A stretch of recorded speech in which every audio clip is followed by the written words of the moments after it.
Hello everyone. RBI office অ্যাটেন্ডেন্টের notification চলে এসেছে। টোটাল ভ্যাকেন্সি 572, ওয়েস্ট বেঙ্গলের ভ্যাকেন্সি 90। রিক্রুটমেন্ট প্রসেস শুরু হয়ে গেছে 15 তারিখ থেকে। কি করে তোমরা ফর্ম ফিল আপ করবে সেটাকেই আমি আজকে একটু দেখিয়ে দেবো। আমাদের পেজটা থেকেই তোমরা চলে আসতে পারো। এখানে গিয়ে দেখো, এখানে রয়েছে অফিস অ্যাটেন্ডেন্টের জন্য, তোমাকে এখানে ক্লিক করতে হবে। সেটাতে ক্লিক করলে তোমরা RBI.org থেকেও এই পেজে আসতে পারো। তোমরা যদি নতুন রেজিস্টার করো তাহলে এখানে গিয়ে দিতে হবে যে click here for new registration, but আমি একটু আগে রেজিস্টার করেছি বলে আমি এখান থেকে আসছি। তোমরা যদি রেজিস্টার করো তাহলে এখানে তোমরা রেজিস্ট্রেশন নাম্বারটা পেয়ে যাবে। আমি রেজিস্ট্রেশন নাম্বারটা দিয়ে অনলাইনে লগ ইনটা করছি, যেহেতু আমার কাছে এই মুহূর্তে রেজিস্ট্রেশন নাম্বারটা রয়েছে। ওকে, পাসওয়ার্ড,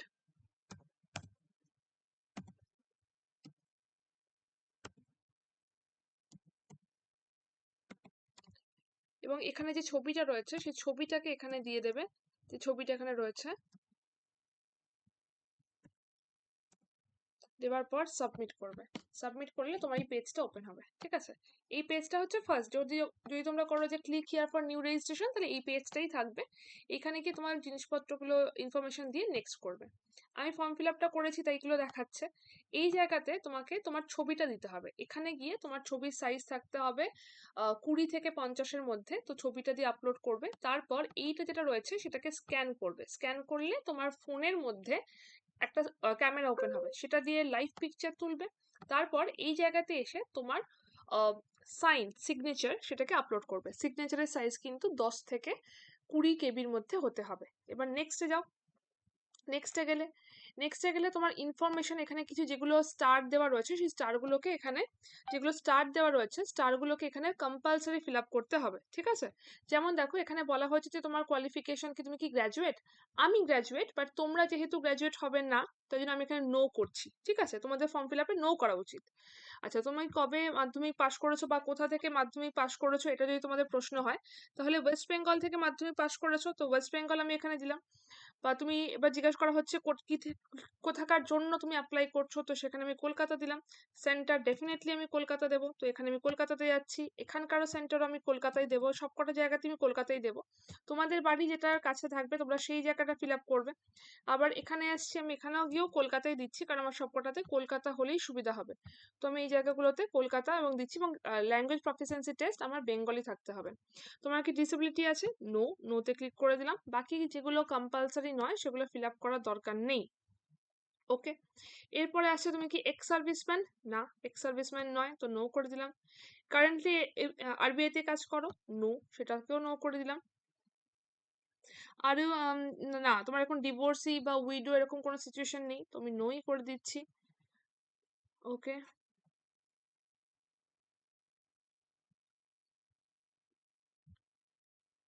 ডিপেন্ডেন্ট নো। ঠিক আছে, চলো এরপরে আসছে কি, এরপরে বলা হচ্ছে, তো বলে দিলাম এখানে আমাদের যেগুলো কম্পালসারি নয় সেগুলো ফিল আপ করার দরকার নেই। ন্যাশনালিটি যদি বলা হয় ডেফিনেটলি ইন্ডিয়ান, ইন্ডিয়ান করলাম। গভর্নমেন্ট এমপ্লয়িতে কাজ করছো? নো। যদি হ্যাঁ হয় তার জন্য আলাদা কিছু, বাট এই মুহূর্তে করছি না। ল্যাঙ্গুয়েজ প্রফিসিয়েন্সি টেস্টের জন্য লিখতে বলতে পড়তে পারবে? ইয়েস পারবো, তো হ্যাঁ করলাম। কোন রিলিজিয়ান থেকে বিলং করো? হিন্দু, তো হিন্দু করলাম আমি এখানে। ঠিক আছে, এরপর তোমার ভোটার কার্ড আধার কার্ড লাগবে, আমি সেটাকে দিচ্ছি না, বাট তোমার কাছে ভোটার কার্ড আছে নিশ্চয়ই, আধার কার্ড আছে। ইয়েস করলে নাম্বারটা দিতে হবে, মানে কম্পালসারি নয়, দিতে চাইলে দিতে পারো, তো আমি দিলাম না। এরপরেরটা আছে ডেট অফ বার্থ। তোমার এখানে ডেট অফ বার্থ দিতে হবে। আমি আমার ডেট অফ বার্থটা দিচ্ছি, বাট ইয়ারটা তো আমি দিতে পারবো না, আমি ইয়ারটা যথেষ্ট বড়। বাট এখানে তোমাদের সুবিধার জন্য আমি যে কোনো একটা ইয়ার দিয়ে দিচ্ছি।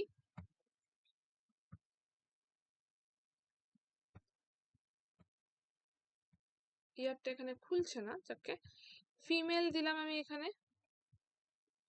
কারণ ইয়ারটা খোলার তো কথা।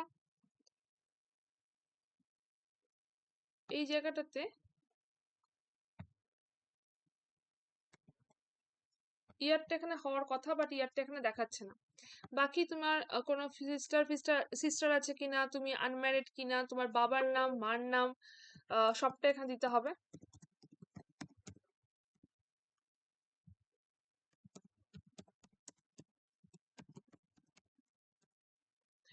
তারপরে আসছে তোমার অ্যাড্রেস এবং ব্যাংক ডিটেলস। ঠিক আছে, অ্যাড্রেসটা এখানে দিতে হবে, অ্যাড্রেস দিয়ে ব্যাংক ডিটেলস দিতে হবে। দেওয়ার পর এখানে সেভ অ্যান্ড নেক্সট করবে। সেভ অ্যান্ড নেক্সট করার পর তোমাকে এখানে একটা প্রিভিউ দেখাবে যে কি কি করে তুমি ফর্ম ফিল আপ করবে না করবে, প্রিভিউ দেখাবে। তারপর তোমার পেমেন্টের অপশন আসবে, সেখানে গিয়ে তোমাকে পেমেন্টটা করতে হবে। এইটা হচ্ছে টোটাল তোমার ফর্ম ফিল আপের জায়গা, যেটা ভাবে তোমাকে এখান থেকে ফর্ম ফিল আপ করতে হবে। আই গেস তোমাদের কাছে জিনিসটা ক্লিয়ার হয়েছে, তোমরা বুঝতে পেরেছো। আচ্ছা, এখানে বোধহয় দেখাচ্ছে না যে ইয়ারটা নাকি এসসি এসটি বোধহয় আমি অ্যাড করিনি, তাই জন্য দেখাচ্ছে না, সেটাকেও করে দিচ্ছি। আচ্ছা, এসসি এসটির জন্যই দেখাচ্ছে না, আমি জেনারেল বলে আমি এখানে জেনারেল দিলাম। ঠিক আছে, জেনারেল মানে এসসি এসটি ক্যাটাগরিটা সিলেক্ট করবে তাহলেই দেখাবে। তাহলে দেখো এখান থেকে ইয়ার চলে আসার কথা, ইয়ারটা, হ্যাঁ ইয়ার চলে আসছে, আমি একটা ইয়ার দিয়ে দিলাম। ওকে, ইয়ার দিয়ে দিলাম। এবার তারপর তোমার এখানে তোমার বেসিক অ্যাড্রেস, পার্সোনাল ডিটেলস এগুলো দেওয়ার পর এটাকে সেভ অ্যান্ড নেক্সট করবে, একটা রিভিউ দেখাবে। রিভিউটাতে যদি ওকে হয় তাহলে ওকে করবে, তাহলেই তোমার পেমেন্টের অপশনে পেয়ে যাবে। আই গেস তোমাদের এই জিনিসটা হেল্পফুল হলো যে কি করে ফর্ম ফিল আপ করবে। তো যারা যারা ফর্ম ফিল আপ এখনো করোনি, অবশ্যই ভাবে ফর্ম ফিল আপটা করে নাও। Best of luck.